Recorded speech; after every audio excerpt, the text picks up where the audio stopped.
Ready to go! Alrighty guys, welcome. It's been a long time since I've posted a video like this, but I thought I'd do one today. I'm in the gym at the moment, and I just felt like saying it out to you guys, because my gym training at the moment, very, very different to what it has been. If you're unaware, I have a shoulder injury, a significant shoulder injury. I've had ultrasound scans, I've had an x-ray, and I'm having an MRI later next week. But the diagnosis so far is that I have a torn labrum, I have a partial tear to my supraspinatus, I have significant inflammation on my bicep tendon, and the humerus, there's flattening of the head of the humerus, which is kind of not expected in someone my age. It's something that would normally come with arthritis, but maybe that's from my years of tennis combined with arm wrestling, not sure. Either way, I tested my 1 rep maxes the other day. My raw back pressure, my raw side pressure. Traditionally, my raw back pressure is like 57 kilos, and my raw side pressure is 65 kilos. The other day, I only got 40 on the back pressure and 35 on the side. And that was just sensibly doing it to a point where pain was like a little bit too risky to continue. So anyway, what it does mean is that I've been training so much hand and wrist in its place. A lot of people are expecting me to kind of pack it up and kind of, I've had a few people even ask me, are you going to stop, or are you going to quit, or are you going to no longer pursue the elite level or anything like that? And I'm like, goodness no. It's in fact the opposite. I've actually done more time training since the injury than I have prior, because I'm doing just as much time in the gym working hard, and I'm doing it all on my hand and wrist. And I'm doing rehab in conjunction with all that as well. So the rehab is just a lot of external rotation work. After I have my MRI, I'll have a proper qualified physical therapist appoint some specific movements that they want me to do.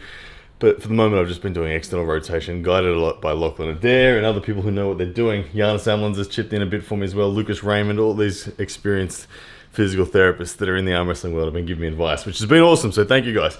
But I wanted to show you what I am doing, and honestly, it's fun. It is fun working so exclusively on one thing, and that one thing is this bad boy here, my hand. My hand is getting a lot of work, and it's changing the way I arm wrestle. It's changing the way I arm wrestle. Even when I arm wrestle now, I'm having to create back pressure in different manners. I'm having to create threat sideways in way different manners. And I'm using my hand as the lead for all of that, which is actually the style of arm wrestler that I was from the beginning. But I've gone through many evolutions since, and it's kind of where I'm at right now. And it's exciting. So anyway, without further ado, what I'll do is I'll set this camera up on the tripod, show you guys what I'm currently doing. Alrighty guys, so the bread and butter for me at the moment has been the wrist wrench, and also the straight rolling handle. The wrist wrench, you guys probably know it as the all-time favorite tool of Mr. Todd Hutchins, Toddzilla.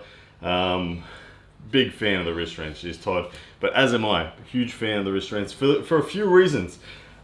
This wrist wrench, this is an Arm Assassin's wrist wrench, so you can grab yours from there if you want one the same. This one doesn't have the stabilizer bar, so it can slide through the D-ring there, which means that the handle can do this, which means that there's some stability required in the wrist. I like the stability. Some people want the stabilizer bar, so there's no movement like this. I quite like it. Anyway, so we've got it on the Krasimir Kostadinov apparatus. So I'm not using any side pressure. I'm trying to use minimal back pressure. Now, typically, I want to talk about back pressure quickly. Back pressure typically hurts me. It typically uses a lot of bicep, and as I said, my diagnosis, I have a lot of significant inflammation in my bicep tendon. That combined with just the torn labrum is making my shoulder feel really loose. So traditionally, where back pressure, I would load up like this, really close, and keep my shoulder and bicep heavily engaged. The new version of back pressure that I'm doing is what I'm kind of seeing it as like it's a forearm flexor originated form of back pressure. So I'm more open, and the back pressure is more of a wrist flexion, and it's like there's quite a bit of pressure on the elbow as I drive back. So it's more of an open arm position. I feel like the heavy effort is being done in my flexors, not in my bicep. Yeah, anyway, interesting point. But the wrist wrench, one of the reasons I love the wrist wrench is because it creates a really nice balance point between finger flexion and wrist flexion. Most people, when they get to failure on the wrist wrench, it's because their finger flexion isn't good enough. It's a great tool for developing containment. Todd Hutchins, like 77 kilos it takes on a wrist wrench for Todd's fingers to start to look like they're failing. So huge amounts of back pressure that not really anyone has on the planet, 77 kilos of direct back pressure. So people aren't going to crack out of Todd's hands. They might crack his wrist, but they won't crack out of his fingers. The wrist wrench is what makes that possible to develop that strength. So traditionally speaking, wrist wrench for fingers, but you can attack your wrist as well. So if I wind this right up, okay, picking it up, okay, you can see getting a combo of fingers and wrist here. But for me, I am going to fail if I keep going on this, I keep going on this, I keep going on this. It's going to start to spin under my fingers. That's as my fingers get fatigued. So I'm doing heaps of reps on these for the fingers. If I want to attack my wrist flexion more specifically, I'll take this bad boy off. I put this bad boy on, which is just a rolling handle. Now this doesn't attack your fingers because there's no strap going around the outside of it. Okay, this feels comfortable in the fingers and allows you to work your wrist. So you will do heavier weights with this than you will with the wrist wrench by a long way. And this is not going to put the same emphasis on your fingers. So if you develop strength just on that one, you might have a wicked wrist, but your fingers might be prone to going. So the balance of training between this handle, that handle, it's really up to knowing your own game. For me, I spent a lot of time on this in the last 12 months. So I actually feel like my fingers are pretty good. I feel like I want to work my wrist more. So I normally start my day off with my wrist wrench, go to the point where my fingers are starting to let go and I can no longer work my wrist. I then jump onto this, give my fingers a rest, and take my wrist to the next level.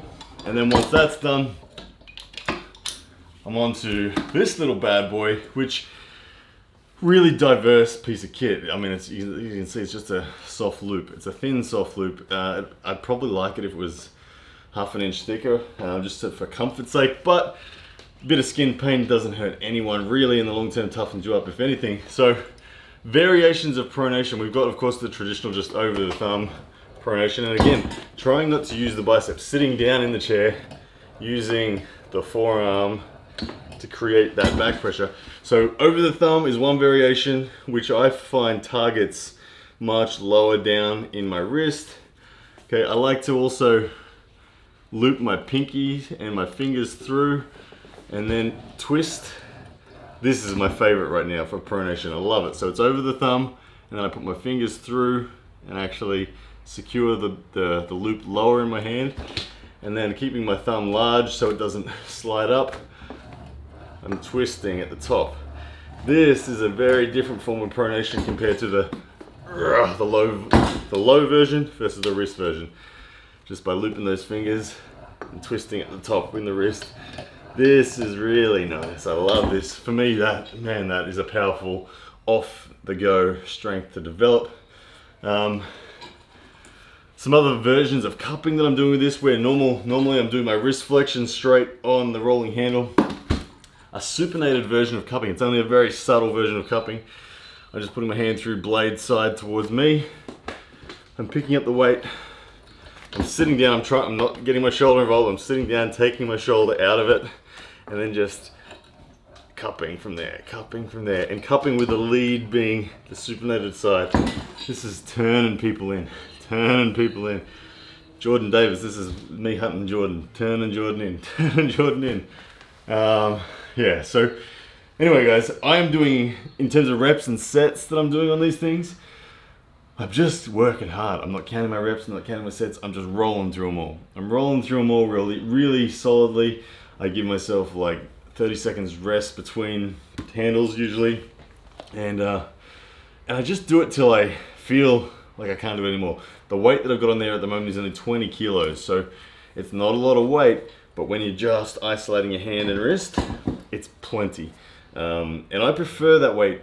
I could take, like my 1 rep max on this is like 55 for bending my wrist. My 1 rep max on this for bending my wrist is like 45. And this is clearly, you could do a lot more. It's more to do with your lats and your dragging pressures, but when you're making it about your hand, it's obviously different. So I like the 20 kilos because it allows you to work.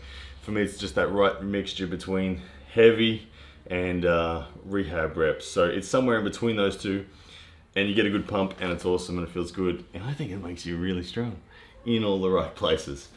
Anyway, guys, I'm talking a lot, and yeah, it's been a while. So yeah, I've been creating a lot of content on TikTok recently. So I've gone from 0 followers to like 22,000 followers in a month and a half on there. So that's been really cool. Get a whole bunch of new people interested in the sport, which is awesome. And so if you're here on YouTube and you haven't got yourself a TikTok account yet, or if you have got yourself a TikTok account, go over there and check it out. There's lots of funny stuff that goes on. And if you're here on YouTube, having found this YouTube channel from TikTok, welcome and thank you for the support on TikTok, which is blowing up for me right now. Really cool stuff. Devin Larratt's blowing up on TikTok too. He's getting videos in the millions of views all of a sudden, and he's blowing up fast. But anyway, bunch of that going on. Justin Bishop, another one blowing up on TikTok. Good times for the sport. So anyway, guys, I'm gonna wrap that one up there, end the video, but then I'm gonna get back to the workout. I'm gonna do these things that you just saw. I'm gonna do in some serious reps. Oh, and for my shoulder stuff, like I said, I'm doing a lot of just external rotation, a lot of different positions, supinated, half shoulder presses, lots of stuff. There's no amount of things that I'm avoiding. I'm doing everything possible to try to get my shoulder back. I feel like my posture's improving. I went and played tennis yesterday with the kids, and I tried to serve. Oh, it was a bad mistake. When I got home, I had to take a lot of painkillers. But anyway, that's for another story, another day. You guys have a good time, whatever you're doing. Thanks for tuning in, and I'll see you again soon. Yes, that's a man!